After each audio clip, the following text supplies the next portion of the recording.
I was mad at myself this week, not like slightly annoyed, mad, because I had one of the least productive weeks I have had in forever. And my brain basically immediately opened a full federal investigation against me. And the charge was laziness. Like the evidence was solitaire on my phone, a truly stupid amount of watching YouTube reruns, and the fact that I did the required meetings on the calendar and then basically nothing else. My first instinct, though, wasn't like, okay, why did this happen? It wasn't like curiosity. It was like prosecution. It was like cross-examining myself. Why can't I focus? Why am I wasting time? Why am I like this? That's where we're starting today. Not with a perfect answer, but the part where I caught myself putting rest and my need for it on trial.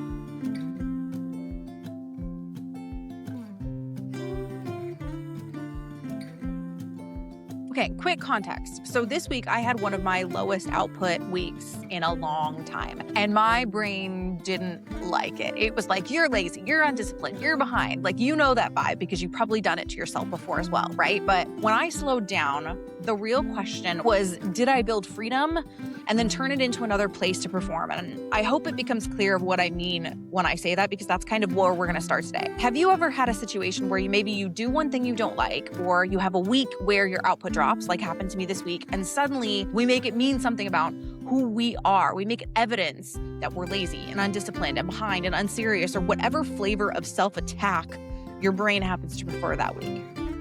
Same. And I'm including you in that because you and I are the same, and I'm anticipating you probably do something very similar. Mine's usually some version of, if you were really serious, you would be doing more, Ellen, which sounds super compelling if you ignore all the missing context. And oh my God, is there missing context? And I don't mean like in a cute, like, oops, it was a slow week way. I mean, I did the required meetings. I showed up where people were counting on me. I handled the stuff that absolutely had to be handled. And then my brain was like, cool, we are doing solitaire now. Like solitaire on my phone. And then I went over to YouTube, and it was literally the entire week. I'm not exaggerating when I say this. Say Yes to the Dress reruns, which my neighbor can attest to because he can see them from the window. Deadliest Catch reruns, Bondi Beach Rescue reruns. Like, I am not exaggerating. Like, the amount of YouTube that I consume, frankly, should have triggered some kind of wellness check. And the wild part is, I was enjoying it, but not in like the normal rest way. I was actually kind of judging myself the whole time, because high achievers, high performers do is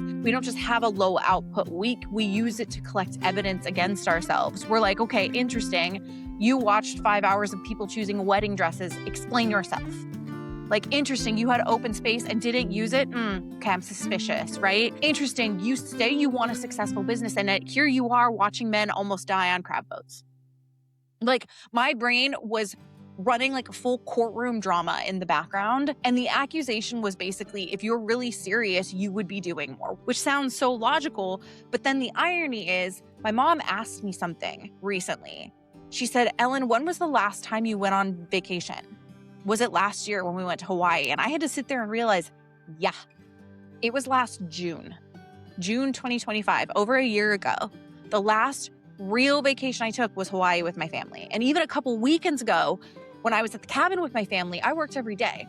And I almost tried to tell myself, as I was kind of journaling about this and writing about this for the newsletter, like, I don't think I realized I was doing that, which is adorable. But like, I'm sorry, my time tracking, systems oriented ass knew exactly what I was doing.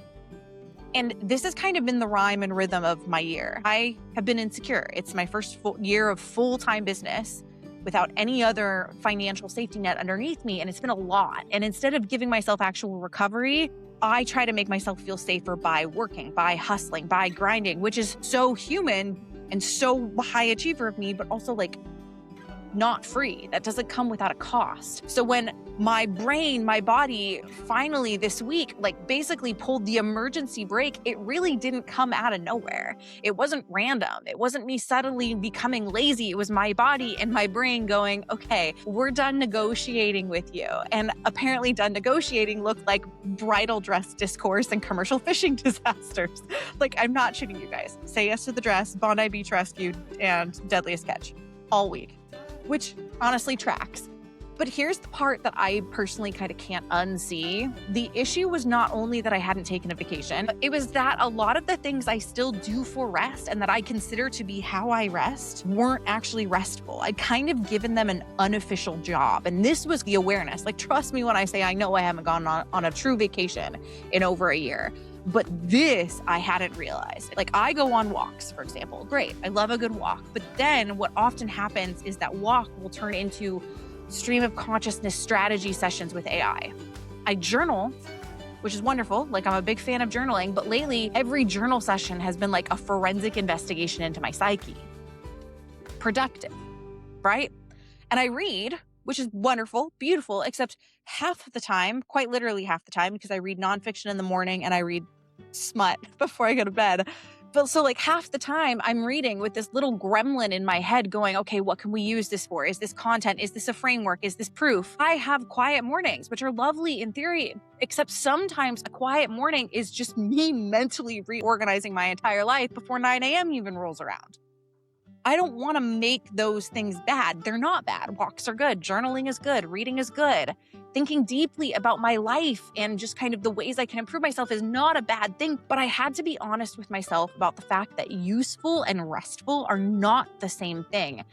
And I've been cheating the system here a little. If I'm being completely honest, I've been doing things that look restful from the outside, but my brain is still clocked in. It's still producing. It's still trying to make the moment worth something. It's still trying to turn everything into a lesson or a strategy or a piece of content, which I'm so guilty of, or a reframe or a better version of me. And I am literally recording a piece of content while simultaneously criticizing myself for turning everything into content. The irony is not lost on me. I understand. But it's one thing that I just have to call myself out on is that then I'm surprised when I'm tired. Like, ma'am, of course you're tired. Girl. Like, you turned recovery into a job. And again, I'm saying this to myself first because I love a useful moment. And don't worry, this episode is not going out right as I'm recording it. It's coming out after I've had this realization. Like, this is useful, right? And I love a useful moment. I love a good reframe. I love turning, one random thought on a walk into a podcast and a sales page and a Notion note and a deeply unnecessary amount of voice memos. That's part of how my brain works. Like, ADHD in a nutshell, right? This is part of why I'm also good at what I do and why I can be productive in the ways I can be productive. But I have to call out that if every quiet moment has to become useful, my brain is never going to recover. My brain never gets to clock out. And that's the thing I'm sitting with right now. Not in a shamey way, not in like a, new self-improvement project unlocked kind of way, but just in like a, okay, this is a pattern. This is data. This is something I need to learn from. I caught myself essentially turning recovery into another place where my brain has to earn its keep. And then I got mad when my brain got tired. And that to me is just wild. It's very human, but it's wild. And probably very familiar to anyone who has been praised their whole life for being useful and capable and self-aware and strategic and resilient and easy to count on, like all of that.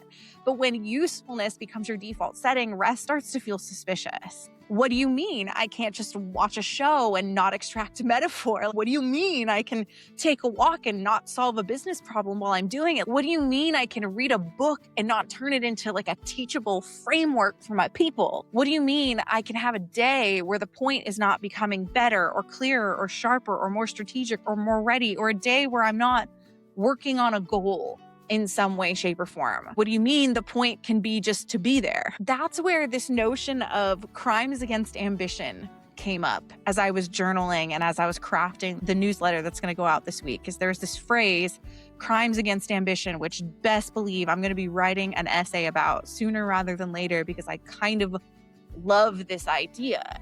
And it really hit me when I was thinking about all of this, because I don't think rest just feels uncomfortable for a lot of us. I think it feels like we have to defend it. Like, we treat a low output week like evidence. We treat exhaustion like a personal flaw, or burnout like a personal flaw. We treat needing recovery like we failed some invisible standard of who we're supposed to be. And then we use the exact ambition that was supposed to help us build the life we actually want to beat the shit out of ourselves for being human. And to be very clear, ambition is not the enemy here. I love ambition. I'm not trying to make you smaller, never. Never. I'm not interested in telling high-performing people to want less. Absolutely not. I want big goals. I want meaningful work. I want standards. I want a life that actually feels like mine, and I want that for you. But if my ambition cannot tolerate my humanity, it's not the vibe. It's not leadership. It's a courtroom. And eventually my body is going to object loudly. Maybe through exhaustion, maybe through burnout, maybe through brain fog, maybe through scrolling, maybe through solitaire and an oddly intense relationship with reality TV reruns. Like, no judgment, because that was my week. So the question I'm asking myself here is pretty simple. I've really been analyzing, what do I call rest that still makes my brain perform? That's essentially it. What do I call rest and consider to be rest that is making my brain perform? Not how do I become better at resting? Because even that sounds like a trap. We don't want to turn rest into a personal development curriculum. Like, I hate that. We're not doing that. It's where is my brain still working when I want it to be resting? And for me, it's when those walks become strategy sessions, when journaling becomes self-analysis, when reading becomes content mining, when quiet mornings become life planning, which they have a lot recently, I'm not going to lie. And then the follow-up question that I've been asking myself that has been highly uncomfortable is, what would count as rest if it produced absolutely nothing? Whew. No insight, no idea, no content, no reframe, no at least I learned something, nothing. Just the thing itself, a walk where my feet are simply on the ground. A show that just stays a show, a book I read without mining it for lessons, a day where the point is not becoming better, just being here, which sounds simple. It is also apparently deeply offensive to my nervous system. And I think this is why the question got bigger for me, because at first I thought the issue was the low output week. Like, okay, why did I lose a week to solitaire and commercial phishing trauma? But the more honest thing was that the low output week was not the weird part. The weird part was how quickly I turned it into a referendum on my character. I didn't just notice that I was tired. I made being tired mean something. I made it mean I was lazy or behind or that I wasn't serious enough. I made it mean that I had somehow built freedom and then immediately failed to use that freedom correctly, which is a very fun little trap that I think can sometimes happen to business owners and entrepreneurs who are high achieving. Because if even freedom becomes a place where you have to prove that you're doing it right, then it's not really freedom, is it? If I have to do the freedom that I built in my business correctly, if I have to do it in some sort of societally approved way, like, it's not really freedom. It's just another performance arena, right? And that's the part that I think really kind of gave me a gut check when I realized it. I don't think I need to become a person who never watches too much YouTube. I don't think I need to become a person who is a perfectly pure monk level of rest. I don't think I need a new routine or a new rule or a new self-improvement project called Rest Better, you disappointing little goblin. Honestly, I think I need to stop turning every human moment into a court case in my brain, because that's what I was doing in this situation. I was taking a week where my brain clearly needed to not be productive. And instead of letting that be data, I made it evidence. Evidence of all of these things, that I was lazy and I was slipping and I couldn't be trusted with the spaciousness I had created in my life. Evidence that maybe I don't know how to have the life I said I wanted. And that's the thing I think I want to leave us with, which isn't a perfect answer, but maybe it's a cleaner question. So the next time you have one of those weeks, like, can you pause before you prosecute yourself? Can you look at the thing you did and not immediately turn it into some sort of referendum on who you are? Can you ask, what's the context here? Like, when did I last actually stop? What have I been calling rest that still has a job? Or that I've been giving a job? Like, where has my brain been working overtime even when my calendar says I'm off? Like, what am I making this mean about me that might not actually be true? Because sometimes the answer is, yes, babe, go do the thing. Watch the YouTube video. Sometimes you were avoiding something and you know it, but sometimes your brain isn't being dramatic. Sometimes it's just tired. Sometimes it has been producing inside every quiet moment you gave it. Sometimes solitaire and say yes to the dress are not the problem. Sometimes they're like the flare. They're the weird little smoke signal that says, hey, we've not actually stopped in a while. And if that's true, I don't want to respond by becoming even more intense with myself. I want to get more honest. So this week, that's the question I'm sitting with. What do I call rest that still makes my brain perform? So if this hits a little bit too close to home, I'm not going to give you homework. What I'm going to encourage, though, is just notice the next time it happens. Notice the moment your brain takes one thing you did and tries to turn it into your whole identity. Notice the rest that still has a job. Notice the moments where your brain's working overtime. Notice where you're asking recovery to bring back a receipt for why it was actually worth it.